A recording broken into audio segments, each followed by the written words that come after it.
আদরের দশম শ্রেণীর ছাত্রছাত্রীরা, রাজেশ স্যার টিউটোরিয়াল ইউটিউব চ্যানেলে তোমাদের স্বাগত জানাই। আজ এই ভিডিওতে আমরা আলোচনা করতে চলেছি দশম শ্রেণীর দ্বিতীয় সামেটিক পরীক্ষার ইতিহাস বিষয়ে গুরুত্বপূর্ণ কিছু সাজেশন সম্পর্কে। তোমরা যদি এই সাজেশনগুলো ফলো করে যাও তাহলে তোমাদের যে দশম শ্রেণীর দ্বিতীয় সামেটিক পরীক্ষা, সেই পরীক্ষায়, টেস্ট পরীক্ষায় এবং ফাইনাল পরীক্ষায় যে 3টি অধ্যায়ের সাজেশন আজকে দেব তা থেকে তোমাদের প্রচুর সুবিধা পাবে। আশা করি চতুর্থ অধ্যায়, পঞ্চম অধ্যায় এবং ষষ্ঠ অধ্যায় থেকে আজ যে প্রশ্নগুলি সম্পর্কে আলোচনা করব সেই প্রশ্নগুলি তোমাদের দ্বিতীয় সামেটিক পরীক্ষায়, টেস্ট পরীক্ষায় এবং ফাইনাল পরীক্ষায় অতি অবশ্যই আসবে।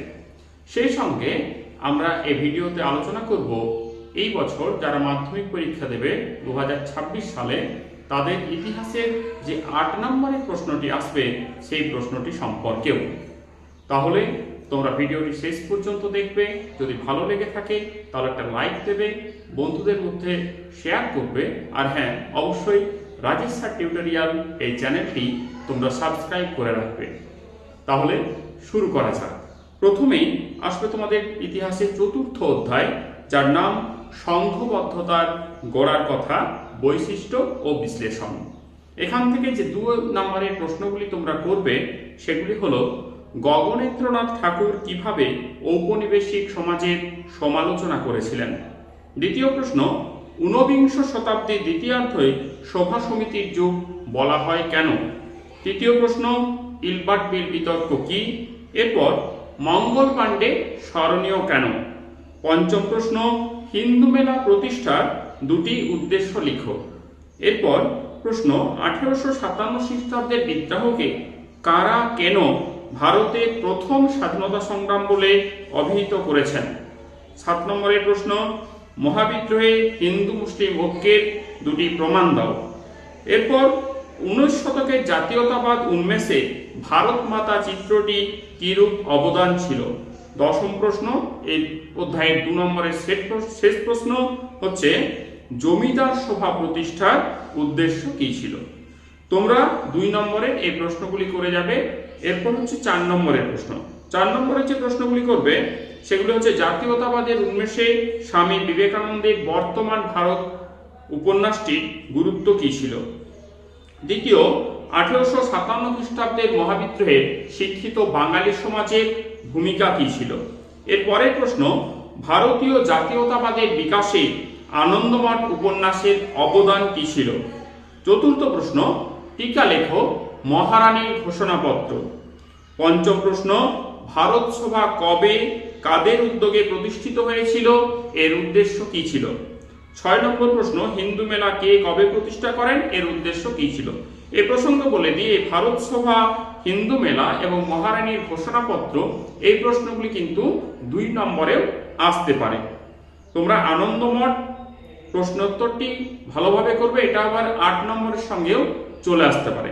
এইখান থেকে যে 8 নম্বরের প্রশ্নটি আসতে পারে তার মধ্যে যেটা খুব ইম্পর্টেন্ট ভিভিআই প্রশ্ন, সেটা হচ্ছে মহাবিদ্রোহের চরিত্র বা প্রকৃতি আলোচনা করো। এই প্রশ্নের উত্তরটিও আমরা পরবর্তী ভিডিওতে আলোচনা করব, কিভাবে লিখলে 8-এর মধ্যে 8 নম্বরই তোমরা পেতে পারো। এছাড়া তোমরা করবে জাতীয়তাবাদের বিকাশে গোরা উপন্যাসের ভূমিকা কি, এটা 4 নম্বরেও আসতে পারে। এরপর হচ্ছে 5ম অধ্যায়, যার নাম বিকল্প চিন্তা ও উদ্যোগ। এই অধ্যায় থেকে যে 2 নম্বরের প্রশ্নগুলি করবে, কাকে কেন বাংলার গুটেনবার্গ বলা হয়, ছাপাখানার বিকাশে পঞ্চানন কর্মকারের ভূমিকা কি ছিল। এছাড়া করবে শ্রীরামপুত্র এই নামে বিখ্যাত কারা, গঙ্গা কিশোর ভট্টাচার্য বিখ্যাত কেন, বাংলার মুদ্রণের ইতিহাসে বটতলা প্রকাশনার গুরুত্ব কি, এটা খুব ভালোভাবে করবে। বাংলা লাইনোটাইপ প্রবর্তনের গুরুত্ব কি, জাতীয় শিক্ষা বলতে কি বোঝো, কে কেন বেঙ্গল কেমিক্যাল প্রতিষ্ঠা করেন। এছাড়া চার্লস উইলকিন্স বিখ্যাত কেন এবং তারকনাথ পালি বিখ্যাত কেন বা তারকনাথ পালিতের অবদান কি, এইগুলি এই অধ্যায় থেকে 2 নম্বরের প্রশ্ন।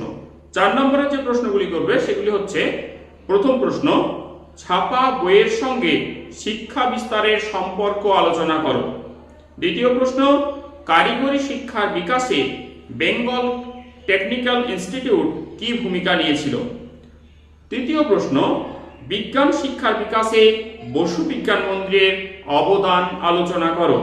চতুর্থ প্রশ্ন, কলকাতা বিজ্ঞান শিক্ষার বিকাশে কলকাতা বিজ্ঞান কলেজের অবদান কি? এই চারটি প্রশ্ন করলেই হবে।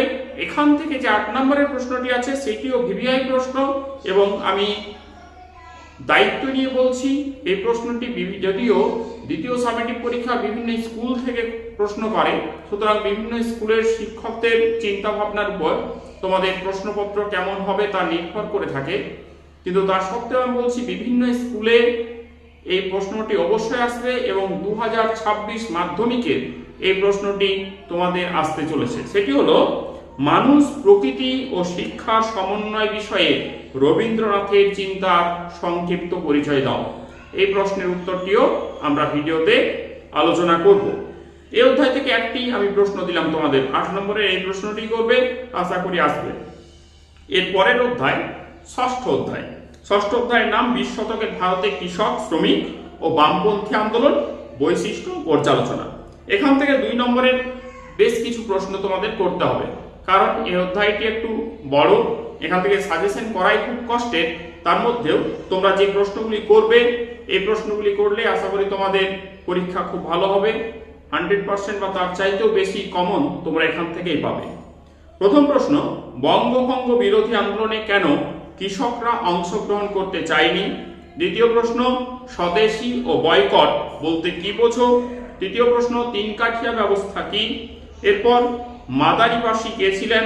পঞ্চম প্রশ্ন, কৃষক আন্দোলনে বাবা রামচন্দ্রের ভূমিকা কি ছিল?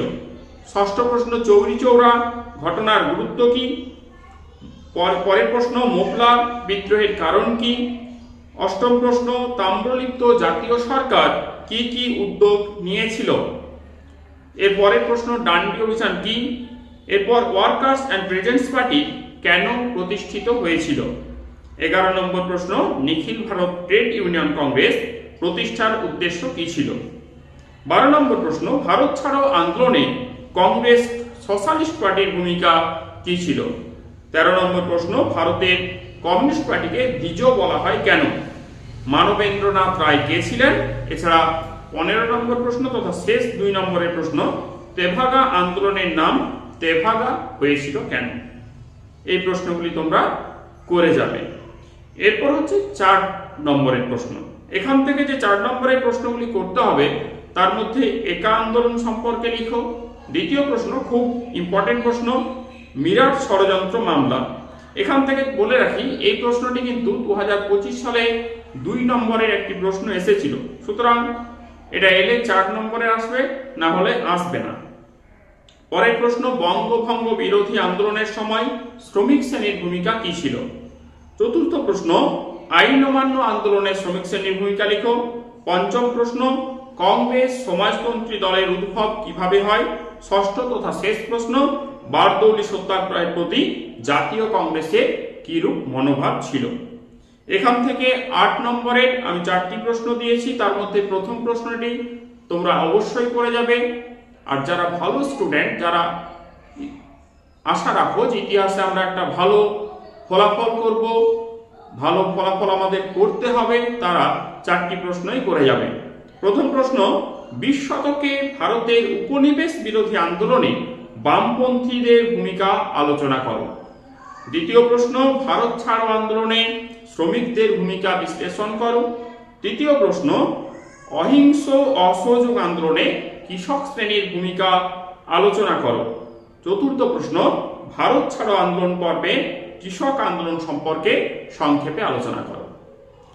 এই প্রশ্নোত্তরগুলি তোমরা যদি করে যাও তাহলে দ্বিতীয় সামেটিক পরীক্ষায় এই 4টি অধ্যায়ের কোনো প্রশ্নই তোমাদের আনকমন আসবে না। এছাড়াও আমি দায়িত্ব নিয়ে বলছি, ফাইনাল পরীক্ষাতে এই অধ্যায়ের এই প্রশ্নোত্তরগুলি আসবেই। তোমাদের 8 নম্বরের জন্য রবীন্দ্রনাথের শিক্ষা ভাবনা এবং মহাবিদ্রোহের প্রকৃতি, এই দুটি ভীষণ গুরুত্বপূর্ণ। আমরা পরবর্তী ভিডিওতে এই প্রশ্নের উত্তরগুলি সম্পর্কেও আলোচনা করব। তাই তোমরা রাজেশ স্যার টিউটোরিয়ালের সঙ্গে থাকো, পাশে থেকো। তোমাদের পরীক্ষা খুব ভালো হোক। ধন্যবাদ।